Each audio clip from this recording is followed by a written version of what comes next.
ஒன்றுமில்லாமல் இருந்தேன். அப்போ இவங்க ஏதோ ஒரு வஸ்திரத்தை வச்சாவது மூடிட்டு போயான்னு சொன்னாங்க.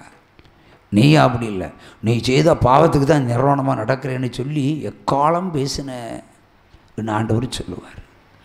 நீ இந்த பூலகத்தில் ஏழைக்கு எது செய்கிறாயோ அது எனக்கே செஞ்ச.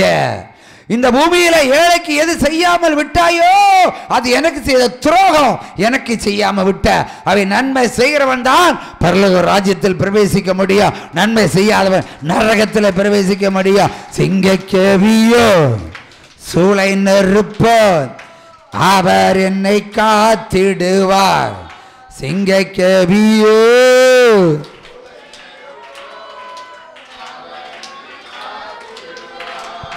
அவரே என்னை காண்பவர். அவரே என்னை காண்பவர். சிங்கக்கேவியோ சூளை நெருப்போ அவர் என்னை காத்திடுவார். ஆகவே நன்மை செய்யாதவன் பரலோகத்துக்கு போக முடியாது. இதுவும் பரலோக பிதாவினுடைய ஒரு பிரமாணம். தசம பாகம் எப்படியோ ஒரு கிறிஸ்தவன் நன்மை செய்யலைன்னா பரலோகத்துக்கு போக முடியாது. நீ எல்லாவற்றிலும் கரெக்டாக இருந்திருக்கலாம், நன்மை செய்யலைன்னா போக முடியாது. நீ ரோட்டோரம் போகிற ஒரு முள் கிடக்கும், ஒரு முள் என்ன செய்யணும்? ஐயோ ஒரு முள் கிடக்கிறது. எவன் சைக்கிள்லையாவது அது குத்தி அது பஞ்சராகி அது அவனுக்கு நஷ்டத்தை கொடுக்க போகிறது. ஆகவே முள்ளை எடுத்து என்ன செய்யணும்? ஓரமாக போட்டுட்டு போ. இது ஒரு நன்மை, சொசைட்டிக்கு செய்கிற நன்மை இல்லையா? அடுத்து ஒரு பள்ளம், ரோட்டில் ஒரு பள்ளம் கிடக்கு. இரவு நேரத்தில் நல்ல வாத்துக்கோழி பைக்கில் வேகமாக வந்தால் அந்த லவ்வர்ஸ் ரெண்டும் அதில் விழுந்து விழ போகிறாங்க. நம்ம ஒரு கல்லை தூக்கி போட்டுக்கிட்டால் அதை போகணும். அதுவும் நம்முடைய நாட்டுக்கு நம்ம செய்கிற ஒரு சேவை, அப்படி தானே? அடுத்து நமக்கு இருக்கோ இல்லையோ அரசாங்கம் நல்லா ஃப்ளைட்டில் எல்லாம் ஏறி நல்லா செலவு செய்து நம்மளை காப்பாற்றுறாங்க. நம்மளால் முடிஞ்ச வரி பணத்தை கரெக்டாக கொடுக்கணும், வரி பணத்தை கொடுக்கணும். ஆண்டவர் இயேசு கிறிஸ்து சொல்றாரு, ராயனுக்குரியது ராயனுக்கு, தேவனுக்குரிய தேவனுக்கு. நான் தேவனுக்கு கொடுத்துட்டேன், ராயனுக்கு கொடுக்க மாட்டேன்னு சொன்னால் பரலோகம் கிடையாது. ரெண்டு பேருக்கும் கொடுத்தா தான் பரலோகம். நீ இன்கம் டேக்ஸை மோசடி பண்ணால் உனக்கு பரலோகம் கிடையாது. அல்லேலூயா. ஆகவே ரெண்டுலேயும் கரெக்டாக இருக்க வேண்டும். அடுத்தபடியாக வேத வசனம் சொல்லுகிறது, வாசிப்பதும் அல்லேலூயா. யாக்கோபு 4ஆம் அதிகாரம் 17வது வசனத்தை வாசிப்போம். யாக்கோபு 4ஆம் அதிகாரம் 17வது வசனம். ஆதலால் ஒருவன் நன்மை செய்ய அறிந்தவனாய் இருந்தும் அதை செய்யாமல் போனால் அது அவனுக்கு பாவமாயிருக்கும். இப்போ நன்மை செய்ய ஒருவன் அறிந்தவனாய் இருந்தும் அவன் நன்மை செய்யாமல் போனால் அவனுக்கு அது பாவம். அப்போ நன்மை செய்யாதவனுக்கு என்ன இருக்கு? பாவம் இருக்கு. பாவம் இருக்கிறவன் பரலோகத்துக்கு போக முடியுமா? போகவே முடியாது. அப்புறம் சொல்லுவான், ஆண்டவரே சுவிசேஷம் அறிவித்தேன், ரோட்டில் கல்லை தூக்கி போட்டேன், மண்ணை நிரப்பினேன், முள்ளை மாற்றி போட்டேன், எண்ணி சொன்னபடி ஏழைக்கு கொடுத்தேன், எல்லாம் அவனுக்கும் செஞ்சேன். ஆனால் நன்மை செய்ய அறிந்தும் நீ நன்மை செய்யவில்லை. நன்மை இது நாட்டுக்கு செஞ்ச நன்மை, அடுத்து உங்களுக்கு ஆத்துமாக்களுக்கு என்ன நன்மை செஞ்சான்? கொஸ்டின் அதாகும். இது தேசத்துக்கு செய்கிற நன்மை, தேவனுக்கு என்று என்ன செஞ்ச நன்மை? அல்லேலூயா. கோடிக்கணக்கில் தசமாக வருது இல்லையா? சாப்பாடு சொன்னோம். இப்போ நன்மை செய்ய அறிந்தவனாக இருந்தும் ஊழியக்காரர்களுக்கு தெரியும் நன்மை செய்யணும்னு தெரியும். இந்த வேத வசனம் எல்லா ஊழியக்காரர்களும் தெரியும். இப்போ இந்த வசனத்தை நீ பின்பற்றுகிறாயா? இப்போ கோடிக்கணக்கில் தசமாக வருது, ஊழியக்காரனுக்கு வருது. எத்தனை பெண் பிள்ளைகள் திருமணமாகாமல் இருக்கிறார்கள்? ஏன்னா டவுரி ப்ராப்ளம், வரதட்சணை ப்ராப்ளம் இருக்கா இல்லையா? நீ அப்பம் வீட்டு பணத்தை கொடுக்க வேண்டாம் ஐயா, இந்த வர்ற காணிக்கை பணத்தை வச்சு திருமணமாக முடியாது. பொருளாதார தடையினால் திருமணம் ஆகாமல் இருக்கிற பிள்ளைகளுக்கு ஒரு 1000 பேரை, 1 லட்சம் பேரை, 2 லட்சம் பேரை சேர்த்து வச்சுட்டு கல்யாணம் பண்ணி அந்த பணத்தை பிரித்து கொடுக்கலாமே. பிரித்து கொடுத்தா நன்மை இல்லையா? இப்போ ஜெயலலிதா ஒரு முறை ஆட்சிக்கு வந்தார். எப்படி வந்தார்? தங்கத்தாலி இலவசம், சட்டசபை அவருக்கு சொந்தம். ஒரு சம கை தட்டுங்க. நன்மை செய்தபடியினால் கலைஞரை விட அதிகமாய் வாக்கு பெற்று சட்டசபையிலேயே குடியேறினார்கள். அல்லேலூயா. நன்மை செய்தார்கள். நன்மை செய்தபடியினால் அந்த ஆட்சி தங்கிட்டு சிறிது காலம். இப்போ நன்மை செய்கிறவன இந்த ஆட்சி தங்குறது. இந்த ஆட்சி நன்மை செய்யலைன்னா அடுத்த ஆட்சியை கொண்டு வந்துடுவார். இதுதான் சத்தியம். கையை தட்டுங்க. அல்லேலூயா. ஒரு நன்மை செய்யணும். நன்மை செய்ய அறிந்திருக்கிறோம். ஊழியக்காரர் அறிந்திருக்கிறோம். நீ சம்பாதிச்ச பணம் தான் உன் பிள்ளை கொடு. தசமத்தை ஆண்டவர் கொடு. இல்லை பொண்டாட்டி சம்பாதிக்க பணத்தை பிள்ளை கொடு. மிச்சதான் ஆண்டவர் கொடு. ஆனால் சபையில் சம்பாதிக்கிற காசை என்ன செய்யணும்? இந்த மாதிரி கல்யாணம் ஆகாத பிள்ளைகள், வீடு இல்லாத பிள்ளைகள், முதியோர்கள், கைவிடப்பட்டவர்கள், திக்கற்றவர்கள், ஒடுக்கப்பட்டவர்கள், சிறைப்பட்டவர்கள், மருத்துவ சிகிச்சைகள்லாம் கொடுத்து தீர்க்கப்பட வேண்டும். காணிக்கை வீட்டில் வச்சாச்சுன்னா நீ நோயாளி. காணிக்கை நீ வீட்டில் சேர்த்து வச்சா உன் புள்ள நோயாளி. தேவையில்லாமல் சர்ஜரி பண்ணிடுவாங்க டாக்டர்ஸ் எல்லாம். அங்கேயும் இந்த காசு தான் பயன்படுத்துவேன். ஆகவே ஒரு கிறிஸ்தவன் நன்மை செய்ய அறிந்திருந்தும், குறிப்பாக ஊழியக்காரர்கள் அறிந்திருந்தும் இவர்கள் நன்மை செய்வதில்லை. நன்மை செய்வதில்லை. நன்மை செய்யாமல் போனால் பாவம். அப்போ நாம் பரலோகத்தில் நின்னால் நரகத்தில் போய் அடிக்கடி பார்ப்போம். ஓ, நம்மால் அம்பத்தூரில் பேய் ஓட்டினாலும் இங்கே நிற்கிறாரு நரகத்தில். கடையாளம் மூட்டில் உளியஞ்சிதான் பரலோகத்தில் நிற்கிறார். நான் பாவம் செய்தாலும் இங்கே தான் நிற்பேன். எங்கே நிற்பேன்? நரகத்தில் தான் நிற்பேன். நான் பாவம் செய்யலைன்னா பரலோகத்தில் நிற்பேன். ஒரு எக்ஸாம்பிளுக்கு சொல்லுகிறோம். லட்சக்கணக்கில் மக்களுக்கு சுவிசேஷம் அறிவித்தாய். எதுக்கு அறிவித்தாய்? ஒருத்தன் கூட பரலோகத்தில் எட்டி பார்க்கல. ஒருத்தனுக்கும் பிரமாணம் தெரியாது. நன்மை செய்தால் பாவம்னு சொல்லி கொடுத்துருக்கியா? நீ செய்யல. தசமுகம் செலுத்தினாதான் பரலோகத்துக்கு போகணும்னு சத்தம் போட்டு சொல்கிற.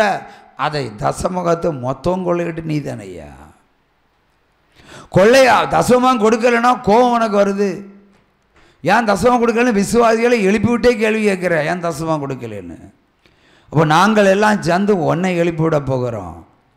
எல்லோரும் சேர்ந்து என்ன எழுப்பிவிடுறோம்? இத்தனை வருஷமாக தசமபாகத்தை கொள்ளையிட்ட பணம் இல்லை எங்கே? பல ஆயிரம் கோடி எங்கே இருக்கு? ஒரு கணக்கை போடுவோம். ஒருவன் 1000 ரூபாய் தசமம் கொடுத்தால் 1,00,000 பேர் கொடுத்தா எத்தனை கோடிகள் வரும்? நீங்கள் தான் கணக்கில் புலியாச்சா சொல்லுங்கள். ஏன்னா ஆட்டுக்கு கணக்கு போட்டீங்க. ஒரு நபர் 1000 ரூபாய் தசம பாகம் தந்தால் 1,00,000 பேர் சபைக்கு கொடுத்தால் எத்தனை கோடிகள் வரும்? எத்தனை கோடி? 10 கோடி வரும் இல்லையா? தலை சுத்துது. 1000 ரூபாய்க்கு 10 கோடியா? அப்போ 2000 ரூபா கொடுப்பானே ஒருத்தன். சிலவன் 5000 கொடுப்பானே. சிலவன் 1,00,000 சம்பளம் வாங்கி 10,000 கொடுப்பானே. அப்போ 10,000 கொடுக்குறவன் 1,00,000 பேர் இருந்தால் எத்தனை கோடி? 100 கோடியா? 1000 கோடியா? 100 கோடி. அப்போது என் பொண்டாட்டி அரசாங்க வேலை, அவள் தசமம் கொடுத்தா ஒரு அமௌண்ட் ஆச்சு. அப்போ இதே மாதிரி அரசாங்க பிள்ளைகள் எத்தனை பேர் தசமம் கொடுத்துருப்பாங்க? அப்போ 100 கோடி வசூலிக்கிறாங்களா? இந்திய அரசாங்கமே என்னையா பண்ணிகிட்ருக்கிற? 100 கோடி ஒரு மாதத்துக்கு 100 கோடி. தமிழ்நாட்டில் இருக்கிற எல்லா பெண் பிள்ளைகளுக்கும் வீடு கட்டி கொடுக்கலாம் இல்லையா பிரதர்? 5 சென்ட் இல்லாதவனுக்கு 5 சென்ட் வாங்கி கொடுக்கலாம், ஒரு வீடு கட்டி கொடுக்கலாம். ஒரு பிள்ளை வாழ்கிறதுக்கு நான் ஒரு பில்டிங் கன்ஸ்ட்ரக்ஷன் அப்போ தெரியும், ஒரு 5 லட்சத்துக்குலாம் சூப்பராக வீடு கட்டி கொடுக்கலாம். அதை பிரித்து கொடுங்க. அப்போ எத்தனை ஆயிரம் பேர் பிழைப்பாங்க, எத்தனை ஆயிரம் பேர் பிரகாசிப்பாங்க. அப்போ கிறிஸ்துடைய நாமம் மகிமைப்படுமா மகிமைப்படாதா? 100 கோடியை பிரித்து கொடுத்து 1000 வீடு இல்லை 2000 வீடு 10,000 வீடை கட்டி கொடுத்தாச்சுன்னா 10,000 பேர் இயேசு கிறிஸ்துக்கு தேடி உண்மையாக இருப்பாங்களா இல்லையா? இயேசு எனக்கு ஒரு வீடு கட்டி தந்தார், அவருக்கு ஸ்தோத்திரம். அப்போ இந்த காணிக்கையினால அவர் மகிமைப்படுவாரா இல்லையா? அவைதான் மல்கியா 3, 4, 5 காணிக்கையால் மகிமைப்படுகிறார். அது சரியான இடத்தை விதைக்கணும், சரியான இடத்துல கொடுக்கணும். கொடுத்தா அவர் ஹாப்பி, இல்லை என்றால் அவர் நோ ஹாப்பி. அவரை துக்கப்படுத்துகிற வேலையை தான் நம்ம செஞ்சுட்டு இருக்கிறோம். நம்பி அமர்ந்து போறீங்க. அவைதான் கொடுக்குறவன் எல்லாம் புழுத்து புழுத்து சாகிறோம், கொடுத்தவன் எல்லாம் கொளுத்து கொளுத்து சாகிறோம். அட்டாக்கில் தானே சாகிறான் நிறைய பேர். இல்லையா? அவர் சம கையை தட்டுங்க. என்ன கேட்டால் ஊழியக்காரன் மருத்துவமனையே போகக்கூடாது. அவன் போகிறானா அவன் சரியில்லைன்னு அர்த்தம், நான் போகிறேன்னா நானும் சரியில்லைன்னு தான் அர்த்தம். ஆனால் என்னுடைய சுவிசேஷம் கர்த்தரால் வருகிறது. உற்சம கையை தட்டுங்க. ஆகவே தேவனுடைய பிரமாணம் ஆகிய இந்த வேத வசனத்தை ஒருவன் பின்பற்றினால் ஒழிய எந்த வாக்கு தத்தமும் உங்களுக்கு கிரியை செய்யாது. உற்சம கையை தட்டுங்க. இப்போ ஜனவரி மாதம் 1ஆம் தேதி ஆண்டவர் நமக்கு ஒரு வாக்கு தத்தம் கொடுத்தாரு இல்லையா? ஏசாயா 58:11 ஒருவர் வாசிக்கலாமா? இந்த 3ஆம் மாதத்திலும் அதை தியானிக்கிறோம். கர்த்தர் உன்னை நித்தமும் நடத்தி மகா வறட்சியான காலங்களிலும் உன் ஆத்மாவை திருப்தியாக்கி உன் எலும்புகளை நினமுள்ளதாக மாற்றுவார். நீர்ப்பாய்ச்சலான தோட்டத்தை போலவும் வற்றாத நீரூற்றை போலும் இருப்பாய். ஒரு சம்மா கையை தட்டுங்க. அவர் என்ன சொல்லுகிறார்? இந்த ஆண்டிலே ஜீவோலி வாசகர்களுக்கும் வருகிற பிள்ளைகளுக்கும் ஆண்டவர் கொடுக்கிற வாக்குத்தத்தம், நீ வற்றாத நீரூற்றை போல் இருப்பாய். கிணத்து தண்ணி கூட வற்றும், ஒரு நாள் வற்றி போகும். ஆற்று தண்ணி வற்றுமா? வந்துட்டே இருக்கும். அதே மாதிரி உன்னை ஆசீர்வதிப்பேன். உன் வீட்டில் பண பஞ்சமே இருக்காது. அதான் சத்தியம். கையை தட்டுங்க. நான் கொடுத்துட்டே இருப்பேன், நீ துதிச்சுக்கிட்டே இருப்ப. இதுதான் உடன்படிக்கை. ஆகவே ஆண்டவர் என்ன சொல்கிறார்? பஞ்ச காலத்திலும் உன் ஆத்மாவை திருப்தியாக்குவேன். எ பாவர்ட்டி டைம். பஞ்சத்தின் ஒரு காலம் இருக்கும், தரித்திரத்தின் ஒரு காலம் இருக்கும், கஷ்டத்தின் ஒரு காலம் இருக்கும், துக்கத்தின் ஒரு காலம் இருக்கும், கண்ணீரின் ஒரு காலம் இருக்கும். அப்படி ஒரு காலம் இருந்தாலும் உன் ஆத்மாவை திருப்தியாக்குவேன். Full satisfied. கையை தட்டுங்க. ஆத்மா திருப்தி.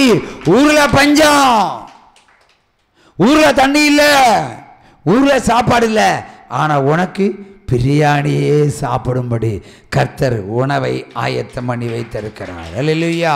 உன் ஆத்மா திருப்தி ஆக்கி ஃபுல் சாட்டிஸ்ஃபேக்ஷன் அவர் கொடுத்துருவார். அடுத்து வறட்சியான காலங்களிலும் கூட உன்னை எப்படி நடத்துவார்? நித்தமும் நடத்தும். கைவிட மாட்டாய். என்னாலும் கைவிட மாட்டேன். நித்தமும் உன்னை கரம் பிடித்து நடத்தி, கைவிடாத தேவன் கரம் கொடுத்து நடத்தி, வற்றாத நீரூற்றை போல நான் உன்னை ஆக்குவேன். உச்சமா கையை தட்டுங்க. பலமிக்க தோட்டத்தை போல் செழித்திருப்பாய். நல்ல நீரூற்றுள்ள ஒரு தோட்டம் போல் நீ இருப்பாய். அங்கே எந்த மரம் பட்டு போகாது, எந்த மரம் காஞ்சி போகாது, எல்லா மரமும் கனி கொடுக்கும். ஆகவே நித்தவும் கனி கொடுக்கிற மரமாய் உன்னை மாற்றுவேன் என்று ஆண்டவராகிய தேவன் என்று சப்தமிட்டு சொல்லுகிறார். ஒரு சம கையை தட்டுங்க. என்னுடைய வேதத்தை மறவாதவன் எவனோ அவன் இதை பின்பற்ற கடவன், அவனுக்கு நான் இவைகளை செய்வேன் என்று கர்த்தராக தேவன் உரைக்கிறார். அல்லேலூயா, அல்லேலூயா, அல்லேலூயா. ஆகவே வறட்சியான காலங்களிலும் அவர் நடத்துவார். அதாவது கடன்பட்ட காலத்திலும் உன்னை நடத்துவார். நீ வியாதிப்பட்ட காலத்திலும் உன்னை கரம்பிடித்து நடத்துவார். குணமாக்குவதற்கே உன் பின்னாடியே வந்துட்டே இருப்பார். நீ போகும் பாதையை செம்மையாக்குவதற்கு முன்னாடியும் போவார், பின்னாடியும் வருவார். இடது பக்கம் ஒரு சேனையை வைப்பார், வலது பக்கம் ஒரு சேனை வைப்பார். காக்கும்படி உன் தேவன் உன்னோடு கூடவே நடப்பார், இருப்பார். ஆக இந்த உலகத்தில் எத்தனை பஞ்சம் வந்தாலும் நீ கலங்க வேண்டாம். கர்த்தருடைய பிள்ளைகள் எப்பொழுதும் கம்பீரித்து நடப்பார்கள். அல்லேலூயா, கம்பீரித்து நடப்பார்கள். ஆகவே காசு இல்லாமல் இருந்தாலும் இல்லைன்னு சொல்லாதீங்க. காசு இருக்கிற தேவன் உங்களுக்குள்ளே இருக்கும்போது நீங்கள் ஏன்யா காசு இல்லை காசு இல்லை காசு இல்லைன்னு சொல்கிறீங்க? கடன் கொடுக்கிற தேவன் உங்களுக்குள்ளே இருக்கும்போது ஏன் கடனோடு இருக்கிறேன் என்று கலங்கி போய் நிற்கிறீங்க? கடன் அடைப்பதற்கே உன் வீட்டுக்குள்ளேயே உட்கார்ந்து இருக்கிறார் அல்லவா? கடன் கொடுக்கிற தேவன் அல்லவா நம்முடைய தேவன். அவர்கிட்ட என்ன இல்லை, பொண்ணு இருக்குது, வெள்ளி இருக்குது, மூட்டை மூட்டையாக கேட்டு வாங்கிடுவோம். ஆனால் வசனத்தை நீங்கள் கேட்டு நடைங்க, அவர் மூட்டை மூட்டையாக கொடுக்க போகிறார். உற்சாகமாக கையை தட்டலாம். அல்லேலூயா. சிங்க